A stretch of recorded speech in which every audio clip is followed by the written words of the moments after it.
Piers Morgan Uncensored. Well, good evening, London. Welcome to Piers Morgan Uncensored. A whopping 74% of British adults say they're worried about climate change, as am I. Every major political party agrees and has a plan to spend billions on fixing it. 97% of publishing scientists say humans are warming up the planet with serious consequences. That's undeniable. These are numbers that even Kim Jong-un could only dream about. So what exactly is the point of this? Oh dear, we've got a protester. We've got a protester who's throwing powder on the table. Oh, never seen the like of this before. Well, look at this.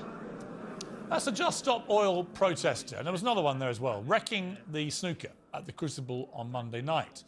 A professional imbecile who mounted the table, tossed orange powder everywhere, shrieked dementedly to a mostly working-class crowd of sports fans who'd probably spent most of the year saving up to be at snooker's big event. I would wage every penny in Elon Musk's bank account that precisely none of them, nor any of the many millions watching at home, watched that ridiculous performance and thought, oh yeah, wow, that really makes me want to support Just Stop Oil.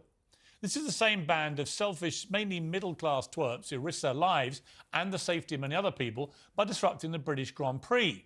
They've regularly shut down motorways and blocked roads. They've glued themselves to priceless artworks. They've coated Ferrari and Aston Martin showrooms in paint. They threw tomato soup at a Van Gogh. And they've interrupted football matches by strapping themselves to the goalposts. They're a campaign group which is attempting to persuade the public to agree with them about something they already agree with. And they're basically doing stuff now to annoy the public as much as they possibly can and stop the public enjoying things or going about their daily lives. And if that is seriously your strategy, I would argue you have net zero brain cells. The fact is that Britain has a comparatively good record now on climate change. The world's biggest polluters, like China and Russia, have diabolical records. But have you ever seen Greta Thunberg in Moscow or Beijing, or a single Just Stop Oil protester in either of those places? Or even outside the Chinese embassy here? Well, apparently one or two of them have popped along there. But what they don't do is what they do to our lives, anywhere where the real polluters lie. And their partners in crime, Extinction Rebellion, are planning to disrupt the London Marathon this weekend, we're told. Another bunch, Animal Rising, invaded the Grand National last weekend, causing such a commotion that one of the horse trainers actually directly blamed the commotion for the death of their horse. Well, today, this whining video is released about the robust response that those Aintree protesters met from local police. The police officers were laughing at me and calling other police officers over and saying, oh my God, look at this, look at the state of this is hilarious. And although I couldn't see, I could hear clicking, and it was like they were taking pictures of me. The officer pulling my hair was obviously behind me and I couldn't read her badge number, so I asked her to identify herself multiple times, to which she just kept repeating, you're a screaming in my ear. The other officers carrying me similarly refused to identify her, so I have no way to follow this up. Oh, did she pull your hair? Oh no, really? You poor little chap. I think that police officer spoke for all of us. He's a... Well, joining me now is James Skeet from Just Stop Oil, and fellow environmental campaigner Donnachadh McCarthy. OK, well, I've made my feelings pretty clear. Here's the problem I have with this Just Stop Oil thing, is that most people agree with the issue that you're campaigning for. Most people in the polls think there's a real problem with climate change. I'm one of them. No arguments with that. But most people, in fact, the vast majority now, are absolutely sick and tired of what Just Stop Oil are doing. They think it's puerile, pathetic, and it's not advancing the cause one iota. Nobody is walking around going, God, they've wrecked the snooker.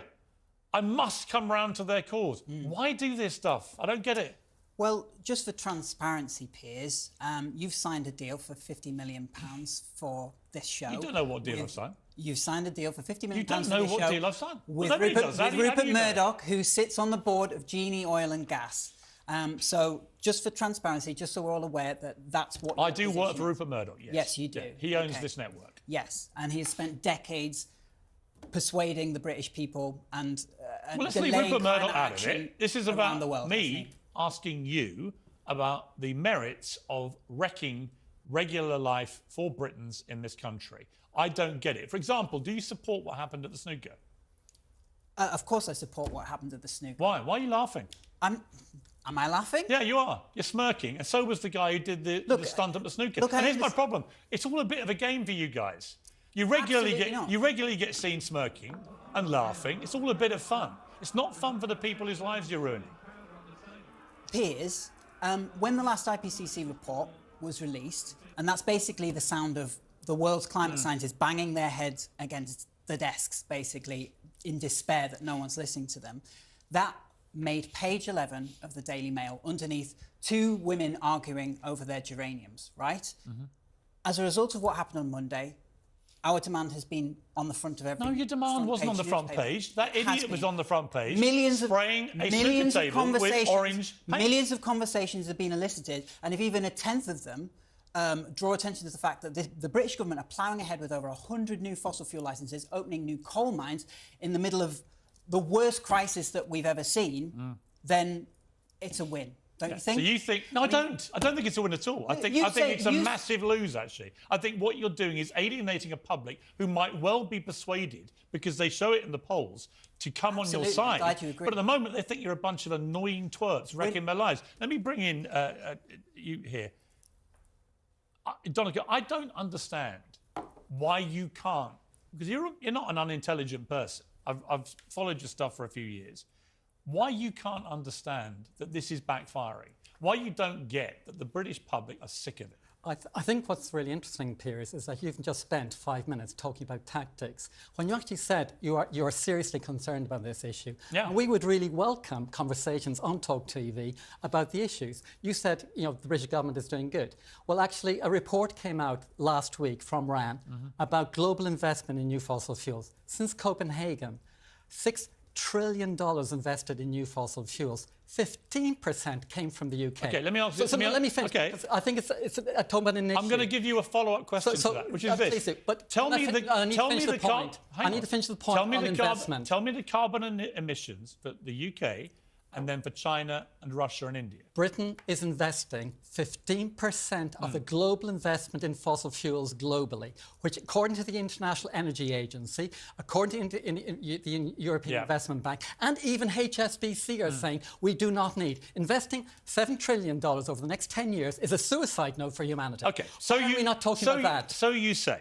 But I'll ask you again. So do the world scientists. Okay, yes, but there is actually a very debatable response from the scientists about exactly the best way to tackle this. Because I would listen to a woman, for example, on Nick Ferrari's show on LBC the other day, saying that within 8 years, if we stopped awarding any licences now, we'd have 8 more years of gas and oil. And then she said we could actually sustain this country for all the power we need from wind and waves. That's what we're saying. We're agreeing. It's completely unworkable. There is nobody with a brain who has managed to work out a way that could possibly be done in 8 years. Do you actually... So you guys are living... Do you believe... You guys are living in cloud cuckoo land. Sorry, I'm sorry. You are. Piers, are you saying the European Investment Bank, HSBC, the International Energy Agency, knows more than you? Because what I am saying is quoting them. I'm not saying they know more than me. No, I'm telling you... Well, they are actually saying that we can't invest in new fossil fuels because we've got enough fossil fuels to last for 50 years. In my estimation, the sensible way to do this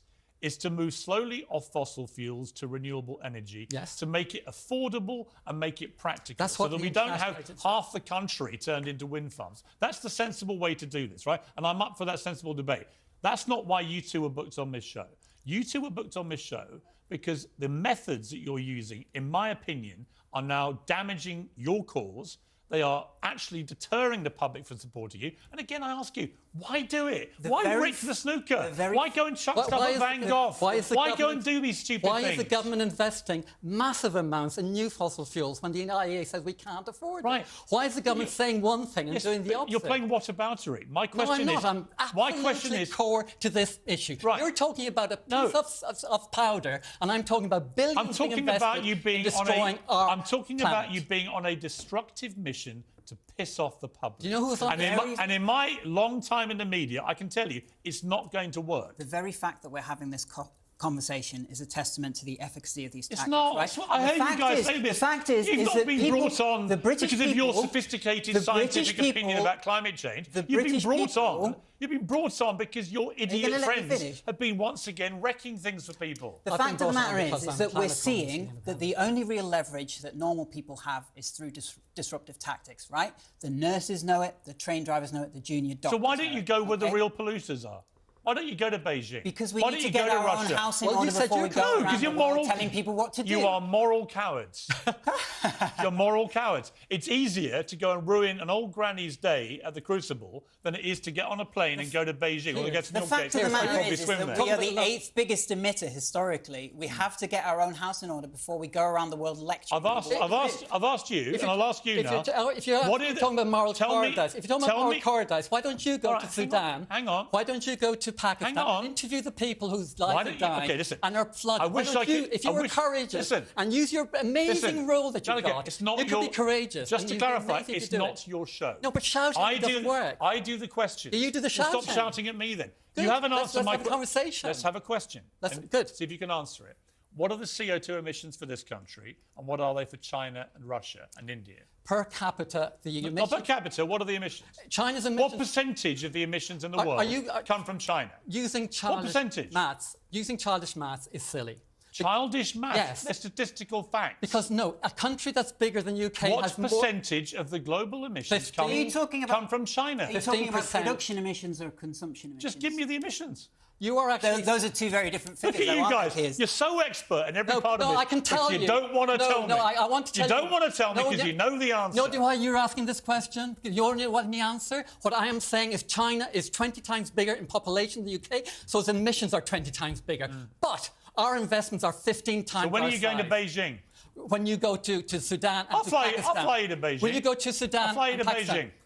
Can we agree? I'll put you guys on a plane tomorrow to Beijing. Piers. I'll pay, right? You're going to go and protest? I will go with you. You're not, are you? You're not because you're moral cowards. What will it actually take? You'd rather go and chuck paint at stop being such a gammony windbag and listen. I'm not a gammony windbag. Oh my God. I just think you guys are honestly moronic in the way you're going about this. If you want to go to Beijing, come with us to Pakistan, come with us to Sudan, and talk to the... How are you going to get there? Talk to people who are dying. How are you going to get there? This is the usual... How are you going to get there? You just invited me to Beijing, and I said, I'll go there if you go to Pakistan. How are you going to get there? I will fly to Pakistan. You fly, OK. So you believe in flying? What's it actually going to take? That's a child. Well, you've been on... I don't fly for holidays, do you? Donnachadh, you've been on... Do you fly for holidays? You've been on national television. I watched this interview. Do you fly You went on my old programme, Good Morning Britain, and you actually said you wanted everyone to get rid of their pets. You are the great pet slaughterer. You want to fly Let's take a look. Let's take a look. Do you fly for holidays? Let's take a look. You're just playing the person, not the actual issues. You could be talking about human beings as well. But I mean, you know, it's one thing to give up your car, but you're not going to give up a loved member of your family, which, frankly, is what people consider cats and dogs. Well, if we love our members of our family, if we love our kids, do you not accept we have to look after the climate crisis? Firstly, I want to look after my kids and my pets. That's quite shocking. That's quite shocking. Do you understand the level of crisis that the carbon emissions are currently in the planet? You think I shouldn't be looking after my children and my pets? I'm saying that to look after and love your children, you have to look after your carbon emissions. Dying in Sudan and the people drowning. Yeah, Donnachadh, just to be clarified, no one could hear you when that was airing. That was you saying we should all get rid of our pets. Do you stand by that? Is this the tonality? You wait your turn. Do you stand by that? I stand by. Hang on, let him answer. You said that on national TV. What I stand by... Do you stand by we should all get rid of our pets? What I stand by is that you should look at the women who are dying in Sudan. Do you answer questions, Donnachadh? Do you answer questions? I'm here to actually Is this what passes for journalism when you're not hacking into murdered children's phones? Oh, OK. So, unfortunately, you've just committed a very serious libel, because that was another newspaper, which if you were slightly more intelligent and well-informed, you would have known that allegation, which is made against me most days on Twitter by idiots like you, is actually a disgusting lie. So here's your chance to now apologise for a disgusting lie. You prepared to do that? Absolutely not. OK, well then, if I were you, I'd have a chat with your lawyers after the show and see how they react to what you've just said. So do you think we should be having grown-up conversation about... Well, I don't have any money. Well, I don't think spewing disgusting, defamatory lies about something that I had nothing to do with is actually what I would call a grown-up situation. I agree. You want to talk about grown-up situation? You want to talk about grown-up situation? Why don't you shut up for a minute? For you to emotionally connect with the reality of what's happening here. You have a child. I'm not asking you. I've got 4 children. Let me let me ask you, and you don't... If you could sit back... What? I think you've said enough for the last 5 minutes. Uh-huh. Let me ask you, Donnachadh, do you stand by your claim that we should get rid of all the pets? I did not ever say that. I didn't say it. I was actually... It was actually... And what an irrelevant discussion. You think that's irrelevant to a nation of pet lovers? Hang on, I did not say that, first of all. And secondly, trying to play the personal... Millions of people are dying. Not playing the personal. Have you ever watched... You want to save the human beings and get rid of all the pets? 33 million people were displaced last year. 60 UK families lost their houses in wildfires as a result of 25,000 wildfires when we hit 40 degrees. And you're not emotionally connecting with the reality of this at all. I'm emotionally connecting with you. I think you're an absolute Because you're idiot, a multi-millionaire and you don't care. You don't care yeah. about the British people. You don't care about the working class. Yeah. You Mate, care what you're about, doing, you care about the rich. You care about being a shill for Rupert Murdoch. What you're doing is what you silly little boys do. You're calling me a silly little boy. You silly little boys. You come on TV. Pathetic Gamony man, baby. You do your little silly sound bites for Twitter, and Twitter goes, "Oh, look at my little hero," whereas the rest of the public watching go, "Who is this little brat?" Oh, it's those guys that jump on snooker tables. It's those guys that ruin the Grand National. No wonder. It's those guys that do all this stuff. Is this the quality of it? This is why you've had to. Donnachadh, do you want to try and get in? Because this guy's just obviously I think what would be losing it all. really useful, rather than actually all of us indulging in personal attacks, is if we could have a serious debate and invite the oil companies in here, Piers. But do you understand how hard it is to have a serious debate when you have this kind of moron spewing this kind of stuff? Inviting the oil companies and think He's a I can complete have a moron. constructive debate about why You we're are. investing Unfortunately, James, you are a complete moron. What's your evidence? Would you accept that? The evidence is what the viewers have been watching. They just think I'm trying to have a serious conversation about the most critical issue facing humanity, and you're talking about stuff from. I actually do wonder what kind of humanity would be left if people like you were the only ones left. Honestly, it would be like a place. I mean, a place where you're not allowed pets. A place where people like you are running the country. I would literally rather die. Anyway, it's been lovely catching up. Thank you both very much indeed for your time. Uncensored next, they are at it again. Sam Smith has stunned crowds with sexualised, satanic-inspired performances on a new world tour. Artistic genius, gay icon or attention-seeking loon? We'll debate that.